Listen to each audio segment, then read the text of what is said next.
오늘은 요한복음 4장 20절에서 26절 말씀을 가지고 대화의 필요성이란 제목으로 말씀을 드리겠습니다.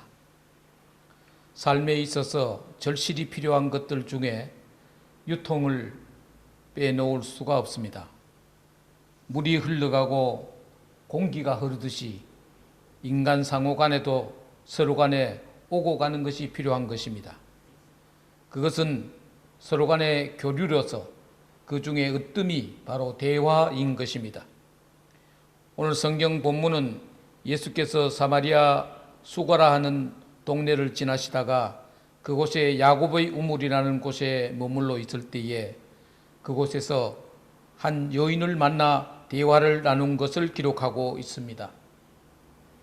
우연한 일이긴 했지만은 이들의 대화는 큰 성과가 있어서 이분에게 예수 그리스도의 존재를 알릴 뿐만 아니라 사마리아 사람들에게 그리스도에 관한 말씀을 전하는 열매를 얻게 된 것입니다. 우리는 예수님이 사마리아 여인과 만남이 그냥 대화 없이 스쳐 지나갔다면 아무런 성과도 없었을 것입니다. 그러나 이렇게 짧은 대화가 있었기 때문에 귀중한 열매를 맺게 된 것입니다. 대화는 인간 상호 간에 꼭 있어야 할 것입니다. 대화의 필요성은 우리 삶의 곳곳에서 필요합니다. 부부 간에, 부모와 자식 간에, 그리고 믿는 성도들 상호 간에, 그리고 믿는 자와 믿지 않는 자 간에 모든 계층의 대화가 필요한 것입니다. 대화가 없으므로 오해가 생기고 간격이 생기고 냉기가 스릴 수 있습니다. 대화의 필요성을 절감하게 되는 것입니다. 이제 우리는 예수님과 사마리아 여인과의 대화를 통해 우리도 더 많은 대화의 폭을 넓힐 수 있다는 것을 배울 수 있게 되기를 바라는 것입니다. 첫째, 대화의 장벽이 존재하고 있습니다. 대화는 하고 싶지만 대화할 수 있는 길이 막혀 있는 경우를 많이 보게 됩니다. 예수님께서도 사마리아 동네에 들어가셨는데 이미 그 사마리아 동네 자체가 그렇게 친근하게 느껴질 수 있는 곳이 아니었습니다. 예수와 사마리아 여인과의 관계에서 볼 때 당장 드러나는 것만 해도 세 가지 장벽이 존재함을 보게 됩니다. 먼저 첫째는 유대인과 사마리아 사람이라는 것입니다. 유대인들은 이 사마리아를 같은 동족이면서도 아주 멀리하고 멸시하는 경향을 갖고 있었습니다. 외국 사람들과 혼혈한 사람들, 정통 유대 신앙을 규율대로 따르지 않는 사람이란 편견을 가지고 있었기 때문에 유대인들에게 사마리아는 경멸의 대상이 되었고 반대로 사마리아 사람에게 유대인들은 오만한 사람으로 비추어졌던 것입니다. 그리고 이 예수님과 사마리아 여인 간에는 남자와 여자라는 간격이 있었습니다. 같은 남자라면 쉽게 대화를 할 수 있지만 남자와 여자라면 대화를 이끌어 나가기가 결코 쉽지 않던 시대였던 것입니다. 성인 남녀가 남녀였기 때문에 더욱 힘들 수 있었던 겁니다. 우리나라는 예전부터 남녀 7세 부동석이라는 말이 있을 정도로 남녀가 서로 유별하고 기피하도록 사회적 문화적 그런 토양을 가지고 있었던 것을 보게 됩니다. 과거 중동에서도 중동에 있던 여인들도 역시 오늘날 이슬람권 여인들처럼 주로 수건을 쓰거나 얼굴을 가리는 것이 보편화된 시대였기 때문에 그때 남녀 간의 대화가 쉽게 이루어질 수가 없었던 것입니다. 그리고 세 번째는 이들 사이는 타 종교라는 그런 장벽이 있었습니다. 유대인은 예루살렘 성전을 중심으로 하나님께 예배하는 반면 사마리아 사람들은 그리심 산을 중심으로 예배함으로 예배에 현격한 차이가 있었습니다. 지리적으로 가깝고 원래 한 민족이었지만 사실은 먼 나라보다도 더 멀게 느끼며 소원한 상태로 지나게 된 것입니다. 그것은 가까운 사이가 좋지 않으면 모르는 사람보다 더 멀어지는 경향이 있기 때문인 것입니다. 예수님과 사마리아 여인 간에는 이처럼 유대인과 사마리아 사람이라는 현실적 다름, 그리고 남자와 여자라는 성별의 차이, 그리고 당시 문화적 도덕적인 경향, 종교적인 차이로 인해 높은 장벽이, 대화의 장벽이 있었던 것입니다. 그러나 예수님은 대화를 솔선한 것입니다. 솔선이란 영어로는 이니시어티브라고 하는데 정말 대화에 있어서 이 솔선하고 주도하고 이끄는 것이 참으로 중요한 것입니다. 대화를 이니시어티브를 갖는 것이 중요하다는 뜻입니다. 예수는 거리낌 없이 이 여인에게 나아가서 대화를 주도하게 되는 것을 보고 우리가 배우게 되어야 될 것입니다. 두 번째 생각할 것은 대화의 단계인 것입니다. 대화를 하자면 첫째 중요한 것이 서로 간의 공통 분모를 찾는 것입니다. 예수께서 수가 동네로 갔을 때에 그 동네에는 야곱의 우물이라 이름하는 우물이 있었습니다. 이 물은 그 동네 모든 사람이 마시는 물입니다. 지금처럼 집집마다 수돗물이 있는 것도 아니기 때문에 모든 동네 사람들은 이 우물을 길러 먹어야만 했던 것이며, 자연히 우물가에는 동네 아낙네들로 붐비기도 했고 모든 소식의 전달처가 되기도 했던 것입니다. 폐쇄적인 분위기에서 그런 집안에서 갇혀 살던 아낙네들은 우물터나 빨래터가 중요한 소통의 장소요, 대화의 장소였던 것이며 때로는 정보를 얻는 곳이기도 했던 것입니다. 인간 삶의 가장 기본이 되는 물을 구하러 우물을 찾는 것은 남자나 여자나 할 것 없이 모두가 허용되었던 것입니다. 물을 깃기 위해 우물을 찾는 여인도, 목이 말라 우물을 찾은 예수님, 모두가 자연스러운 분위기였던 것입니다. 우물을 가운데에 두고 두 사람이 마주 섰을 때 예수께서 먼저 말문을 여시게 된 것입니다. 물을 좀 주시오. 예수가 여인을 보고 처음으로 건넨 말입니다. 그는 결코 종교에 대해서 말하거나 가정에 대해서 말하지 않았고 전통이나 예배에 대해서 말하지 않았습니다. 우물을 앞에 두고 물을 좀 달라고 한 것입니다. 아무런 색채가 들어있지 않는 말입니다. 대화의 접근은 먼저 서로에게 부담이 없는 말이어야 하고 서로가 공통으로 느낄 수 있는 그런 공통 분모가 있어야 하는 것입니다. 우리가 불신자를 마주 대하면서 당장 예수 믿습니까? 라고 묻는 것은 그 전도하려는 열정은 좋으나 방법이 바람직하다고만 할 수 없습니다. 우선은 주변 상황에서부터 서로가 공감할 수 있는 이야기로 접근하는 것이 좋은 것입니다. 오늘 날씨가 좋다든지 요즘은 비가 계속 오네요 라는 식으로 공감하는 내용을 가볍게 타치하는 것이 중요한 것입니다. 그럼에도 불구하고 이 여인은 순조롭지가 않았습니다. 요즘 말로 좀 까칠한 그런 사람인 것 같습니다. 사마리아 여인으로 이 남자를 보니 같은 동네 사람도 아닌 형식은 유대인이었던 것입니다. 그래서 그 여자는 당신은 유대인으로서 어찌하여 사마리아 여자인 나에게 물을 달라 하나이까? 라고 한 것입니다.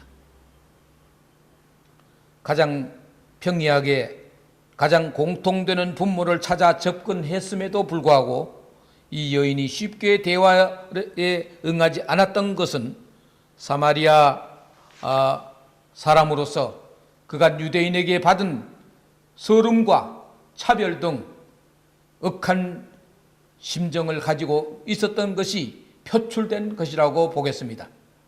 그리고 사마리아 여자인 나에게 물을 달라 하나이까라고 한 것은 남자가 왜 여자인 나에게 말을 건네느냐는 것입니다. 늘 열등의식과 컴플렉스 심리로 살아온 사람에겐 어느 땐가 평범한 대화에서도 숨겨진 분노가 폭발하는 것입니다. 여기서 포기할 주님이 아니었습니다. 그 다음 단계는 두 번째 궁금증을 유발했다는 것입니다. 예수님께서는 이 여인의 면박을 받은 후에 내가 만일 하나님의 선물과 또 내게 물 좀 달라 하는 이가 누구인 줄 알았다면 내가 그렇게 구하였을 것이요. 내가 그에게 구하였을 것이요. 그가 생수를 내게 주었으리라고 하였습니다. 이런 것을 두고 선문답이라고 할 수도 있겠습니다. 주어진 문제와 상관없이 한가로이 주고받는 놀림조의 대화를 선문답이라고 하는데 그런 모습을 보는 것 같습니다. 그러나 결코 선문답은 아닙니다. 여인이 가볍게 뿌리치는 말을 내뱉는데도 예수께서 진지한 모습으로 말을 하니 일면 당혹해 하면서도 예수에 대한 궁금증이 일어났던 것입니다. 그래서 당황하여 하는 말이 주여 물기를 그릇도 없고 이 우물은 깊은데 어디서 이 생수를 얻게 삼나이까? 우리 조상 야곱이 이 우물을 우리에게 주었고 또 여기서 자기와 자기 아들들과 짐승이 다 먹었으니 당신이 야곱보다 크니까? 라고 대답한 것입니다. 세 번째는 정체성을 확인하는 것입니다. 한풀 꺾인 모습을 보이면서도 당신의 존재, 그 아이덴티티에 대한 의문을 품고 있은 것입니다. 당신이란 존재가 과연 생수를 줄 만큼 큰 존재이며 우리 조상 야곱보다도 더 큰 존재인가요? 라고 물은 것입니다. 예수의 정체성을 알고 싶어하는 그 여인에게 예수는 역시 그 여인의 정체성에 대해 접근한 것입니다. 내 남편을 데려오라고 한 것입니다. 당신의 모습이 누구인지 살며시 엿보이기 시작한 것입니다. 동시에 예수님은 그 여인의 모습을 드러내고 있는 겁니다. 예수께서 내가 남편이 없다 하는 말이 옳도다. 내가 남편 5이 있었으나 지금 있는 자는 내 남편이 아니니 내 말이 참되도다 하고 했습니다. 그때 여인은 대답한 적 주여 내가 보니 선지자로소이다 라고 하였습니다. 이쯤 되면 이미 여인의 모습은 예수님이 다 아는 것이 판명되었고 예수님께 관해서도 이미 주여라고 부를 뿐만 아니라 선지자로소이다 라고 한 것은 확실하지는 않아도 하나님의 큰 종임을 인식하고 있었던 것입니다. 이 말을 들은 예수께서 참된 진리의 말씀을 주심을 보게 됩니다. 여자여 내 말을 믿으라. 이 산에서도 말고 예루살렘에서도 말고 너희가 아버지께 예배할 때가 이르리라. 너희는 알지 못하는 것을 예배하고 우리는 아는 것을 예배하노니 이는 구원이 유대인에게서 남이니라. 아버지께 예배하는 자들은 신령과 진정으로 예배할 때가 오나니 곧 이때라. 아버지께서는 이렇게 자기에게 예배하는 자들을 찾으시느니라. 하나님은 영이시니 예배하는 자가 신령과 진정으로 예배할지니라 라고 하셨습니다.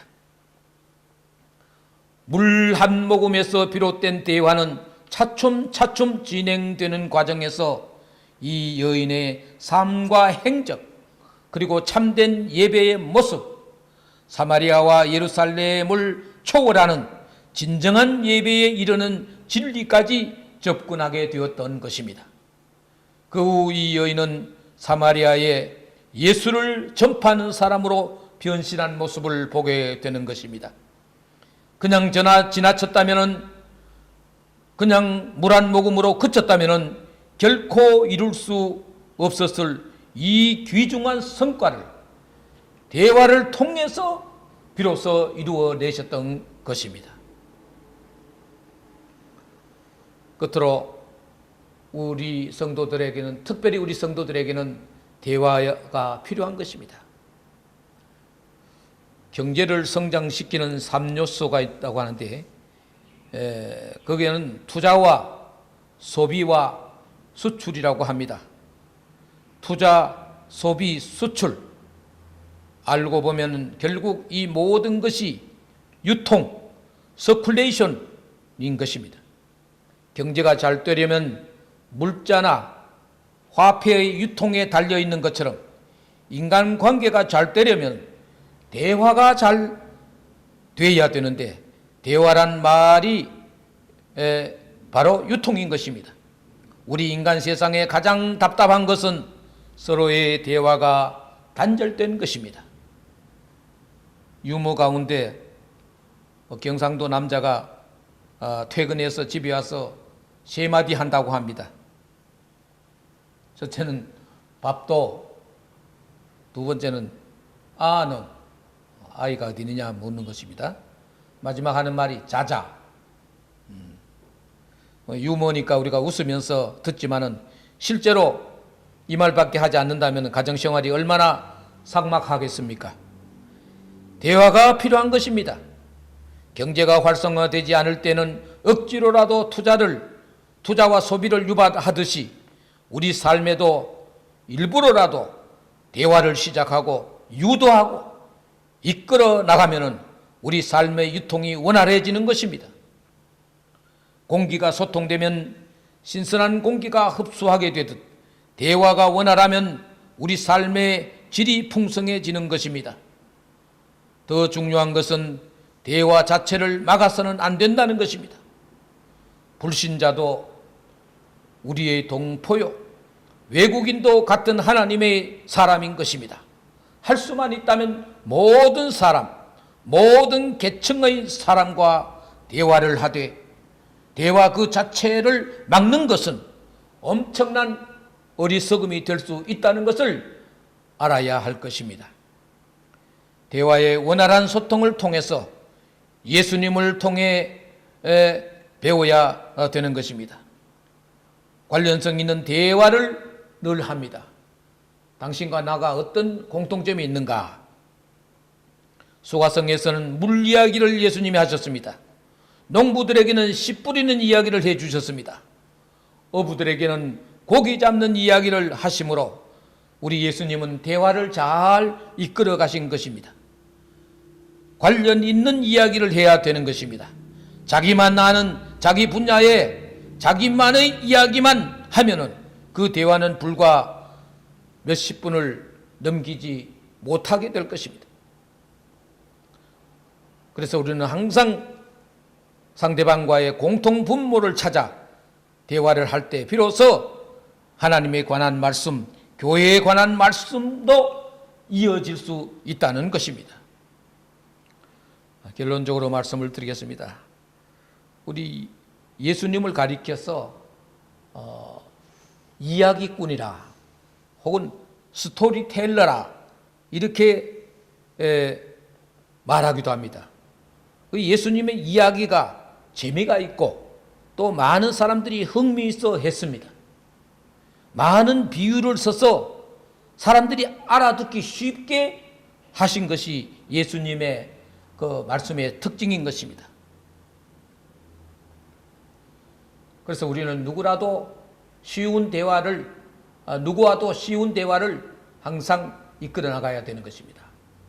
우리 한국 종교 역사상 최초로 100만 이상의 군중이 모인 집회가 1970년대 여의도에 있었던 빌리 그레함의 집회였다고 합니다. 그 100만 명이나 되는 사람을 모아놓고 미국에서 온 빌리 그레함 목사가 설교를 했는데, 그 전문가들이 설교 내용을 분석해 보니 그 말이 너무 쉬워서 14살만 되면 다 알아들을 수 있는 그런 말씀을 했다고 합니다. 나와 상대가 서로 공감할 수 있는 쉬운 말을 하는 것이 중요한 것입니다. 그것을 통해 대화가 일단 이루어져야 복음도 전할 수가 있는 것입니다. 대화는 선행되어야 할 일이요 전제 조건인 것입니다. 그러므로 우리 크리스찬은 대화의 달인이 되어야 됩니다. 그래야 복음을 전할 수 있기 때문인 것입니다. 예수님과 같이 주어진 대화의 기회를 놓치지 말고 반드시 부드럽게 대화를 풀어나가서 주의 복음을 증거할 수 있는 기회로 삼을 수 있게 되기를 바라는 것입니다.